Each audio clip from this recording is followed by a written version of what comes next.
पास जो ये प्रूव करता है किसी भी इनफाइनाइट लैंग्वेज को कि वो लैंग्वेज रेगुलर है या नॉट रेगुलर है। यानी इनफाइनाइट लैंग्वेज का मतलब है जो लैंग्वेजेस होती हैं फाइनाइट। फाइनाइट का मतलब है ऐसी लैंग्वेजेस जिनके वर्ड्स आप गिन सकते हैं, ऐसी लैंग्वेजेस जिनके वर्ड आप गिन सकते हैं, उन लैंग्वेजेस को हम कहते हैं फाइनाइट लैंग्वेजेस। जितनी भी फाइनाइट लैंग्वेजेस होंगी वो तो सारी रेगुलर लैंग्वेजेस ही होंगी, ठीक है। यानी हमारे पास रेगुलर लैंग्वेजेस होती हैं और हमारे पास होती है नॉन रेगुलर लैंग्वेजेस। इनमें जितनी भी फाइनाइट है लैंग्वेजेस वो सारी रेगुलर होती हैं। यानी इनके हम फाइनाइट लैंग्वेजेस की हम आरई भी बना सकते हैं, डीएफए भी बना सकते हैं, और अगर डीएफए बना सकते हैं तो एनएफए और टीजी भी बना सकते हैं। फाइनाइट है ना, गिने जा सकते हैं वर्ड्स, ठीक है। बेशक 100 वर्ड्स हो तो 100 के 100 सारे वर्ड्स लिख के अगर हम दरमियान में और कर देंगे तो ये हमारे पास इसकी आरई आ जाएगी। इसी तरह इसका डीएफए भी बन जाएगा, ठीक है। बेशक बहुत बड़ा बनेगा लेकिन बन जाएगा। लेकिन जब हम बात करते हैं लैंग्वेजेस में इनफाइनाइट लैंग्वेजेस की, इनफाइनाइट, तो इनको इनफाइनाइट लैंग्वेजेस के बारे में ये बताना कि ये लैंग्वेज रेगुलर है या नॉन रेगुलर, ये हम कैसे बता सकते हैं। यानी ऐसी लैंग्वेजेस जिनके वर्ड्स आप गिन नहीं सकते, ठीक है, वो लैंग्वेजेस हमारे पास इनफाइनाइट लैंग्वेजेस हैं। इन लैंग्वेजेस को प्रूव करने के लिए हम यूज करते हैं पंपिंग लेमा।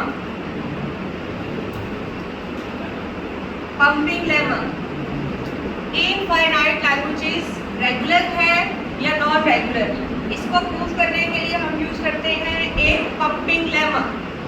पंपिंग लेमा के अकॉर्डिंग अगर आपने किसी लैंग्वेज को प्रूव करना है कि वो रेगुलर है या नॉट रेगुलर, तो सबसे पहले आप उस लैंग्वेज का एक वर्ड लें, लैंग्वेज का वर्ड लें। देन इस वर्ड को 3 हिस्सों में ब्रेक करें, एक्स, वाई एंड जी, 3 हिस्से बनाए इस वर्ड के। जो वाई होगा वो लूप वाला हिस्सा होना चाहिए। देखें, जो इनफाइनाइट वर्ड्स बनाती होगी लैंग्वेज उसमें लूप लाजमी होगा, लूप के बगैर वो नहीं बनाएगी।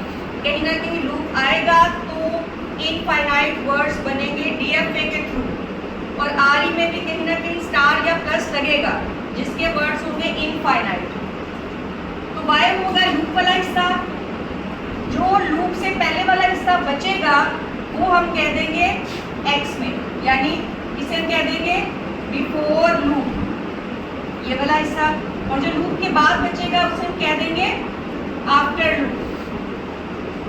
ये जो है नल भी हो सकता है, यानी हो सकता है लूप के बाद, लूप के प्रीवियस बचे ना कोई हिस्सा, ठीक है, लेकिन ये कभी भी नल नहीं हो सकता क्योंकि इनफाइनाइट लैंग्वेजेस में लूप लाजमी एग्जिस्ट करेगा, ठीक है। इस हिस्से को आपने लाजमी ढूंढना है।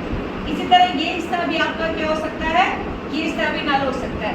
यानी इसमें वाई जी में कोई स्ट्रिंग आएगी ना, जैसे एग्जाम्पल के तौर पे हमने एक लैंग्वेज की थी a into A plus B का स्टार। चूंकि इसकी आरई तो पहले से बनी हुई है, हमें पता है कि ये रेगुलर लैंग्वेज है, लेकिन अकॉर्डिंग टू पंपिंग लेमा हम इसको कैसे प्रूव कर सकते हैं। फर्स्ट है इस लैंग्वेज का कोई सा भी वर्ड लेना है, वर्ड जो इस लैंग्वेज से बिलोंग करता हो। फॉर एग्जाम्पल हमने वर्ड लिया AEE, इस लैंग्वेज का वर्ड लेना है, ठीक है। देन इस वर्ड को ब्रेक करना है इस 3 हिस्सों में। सबसे पहले आपने वाई ढूंढने की कोशिश करनी है, वाई। फॉर एग्जाम्पल आप कहते हैं कि ये जो बी है ना इसे मैंने रख लिया वाई, ये मेरा वाई है, लूप वाला हिस्सा है। देन इस वाई से प्रीवियस कोई स्ट्रिंग है, यस, तो उसे हम कह दिया ये हमारा क्या है, एक्स। देन इस वाई के बाद कोई स्ट्रिंग है, यस, उसे हमने कह दिया ये हमारा क्या है, जी। Then according to pumping lemma statement, pump the Y. Pump the Y का मतलब क्या होता है, क्योंकि loop can be taken multiple times, loop can be taken multiple times, ठीक है।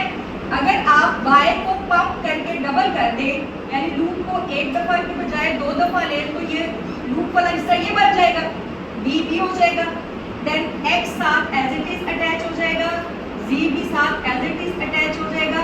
This is your new word after pumping the y। क्या ये वर्ड बिलोंग कर रहा है इस लैंग्वेज के साथ? यस, दैट्स मीन अगर हम इस y को अगेन पंप करते हैं, अगेन, तो यानी 3 दफा, एक दफा पहले से b है, एक दफा पंप किया तो डबल भी हो गया, फिर पंप किया तो ट्रिपल भी हो गया, x साथ एज इट इज अटैच हो गया, z भी एज इट इज अटैच हो गया। This words belong to the language, yes, a से स्टार्ट हो रहा है। दैट्स मीन इसमें y मौजूद है, इसमें लूप मौजूद है। अगर एक लैंग्वेज जिसमें लूप मौजूद है, वो लैंग्वेज होगी आपकी कौन सी लैंग्वेज? Regular language. ऐसी लैंग्वेज जिसमें आपको कोई भी y वाला हिस्सा मिल जाता है। इवन इसमें एक नहीं, आप y को कुछ और भी रख सकते थे, यानी इसमें कोई कंपल्सरी कंडीशन नहीं है कि आपने y b रखना है, आप y ये भी रख सकते थे। जब आप ये y रखते तो x आपका हो जाता, यानी x आपके लिए नहीं बचा, और जो z है वो b बचा है, ये हो जाता। अगेन पंप का y, पंप करते y पे तो ab और ये z as it is attach हो जाता। Now this word belongs to the language, yes, यानी एक नहीं, हमें 2 y मिल चुके हैं।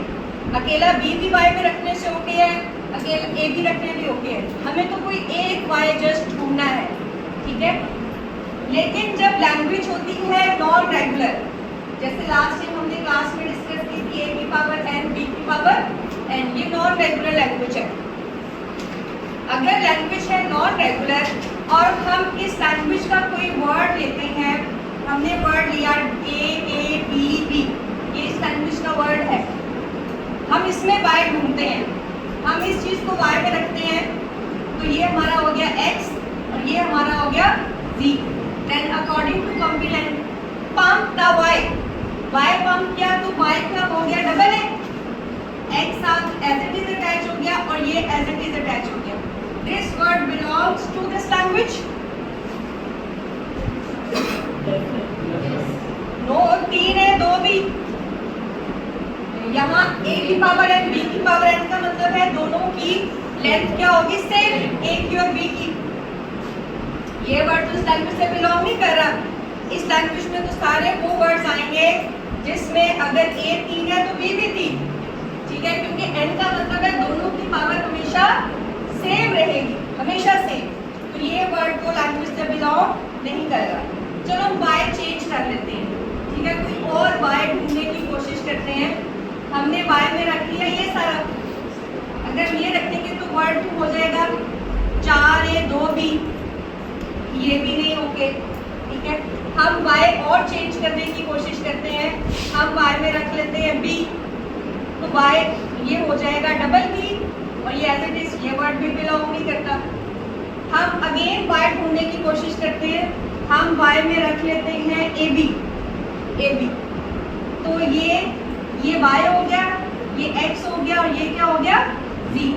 x एज इट इज आ गया, पंप द y हो गया ab, ये साथ एज इट इज आ गया। ये वर्ड इस लैंग्वेज से बिलोंग करता है? फिर उल्टा, a सारे शुरू में होने चाहिए, b सारे बाद में है, और यहाँ पे है double a double b, b के बाद a आ रहा है, जबकि इस लैंग्वेज से ऐसा वर्ड कैसे बना सकते हो? n की क्या पावर रखेंगे ये वाला वर्ड बन जाएगा? बनेगा? नहीं बनेगा ये वर्ड। तो हमें ये भी वर्ड लैंग्वेज से बिलोंग नहीं करता। तो क्या कोई एक भी y मिल रहा है आपको? कोई एक भी y इसमें मौजूद नहीं है। दैट्स मीन ऐसी लैंग्वेजेस जो कि इनफाइनाइट तो है, वर्ड्स तो इसके इनफाइनाइट है, लेकिन इनके अंदर कोई भी लूप एग्जिस्ट नहीं करता। ऐसी लैंग्वेजेस जिनके अंदर लूप एग्जिस्ट नहीं करता लेकिन वर्ड्स को इनफाइनाइट बना रही है, वो लैंग्वेजेस होती हैं कौन सी? नॉन रेगुलर लैंग्वेजेस, ठीक है। और ऐसी लैंग्वेजेस जिनके अंदर कोई ना कोई एक भी लूप मिल जाए तो वो लैंग्वेजेस होती है रेगुलर लैंग्वेजेस, रेगुलर लैंग्वेजेस, ठीक है। जैसे एक एग्जांपल और करते हैं। फॉर एग्जांपल हमारे पास है A स्टार और B star. What is the difference between A की पावर and B की power and A star B star? इसमें दोनों स्टार्स की पावर डिफरेंट रख सकते हैं, ठीक है। ओनली A's प्रोड्यूस हो सकते हैं, ओनली B's प्रोड्यूस हो सकते हैं।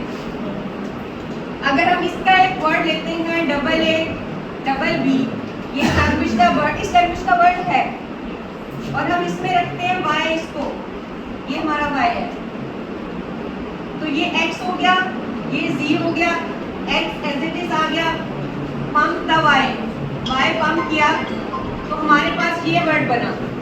क्या ये वर्ड लैंग्वेज से बिलोंग करता है? वर्ड तो वर्ड से A भी मिक्स अभी भी नहीं हो सकते, B के बाद A नहीं आ सकता, लेकिन इसमें B के बाद A है, तो ये वर्ड चूंकि लैंग्वेज से बिलोंग नहीं करता, तो क्या ये लैंग्वेज नॉन रेगुलर लैंग्वेज हो गई है? क्यों? क्योंकि हम, ऐसा नहीं है कि एक दफा Y रखने से आप कह दें ये नॉन रेगुलर है, आप कोई दूसरा Y ढूंढने की कोशिश करें, ठीक है। अगर हम इसी वर्ड के अंदर Y रख लेते हैं इसको, तो हमारा जो नया वर्ड बनेगा वो बनेगा A triple B। This word belongs to the language, yes, ठीक है। तो हमें कोई एक भी Y मिल जाए तो ओके है। यहाँ पे हमें देखें कोई एक भी Y नहीं मिल रहा था, कोई एक भी Y नहीं मिल, यहाँ पे तो अगर हम इस A को रख लेते हैं देन भी ओके है, इस डबल A को रख लेते हैं तब भी ओके है, हम इस B को रख लेते हैं तब भी Y ओके है, इस डबल B को रख लेते हैं तब भी Y ओके है, बहुत सारे ऐसे Y's मिल जाएंगे।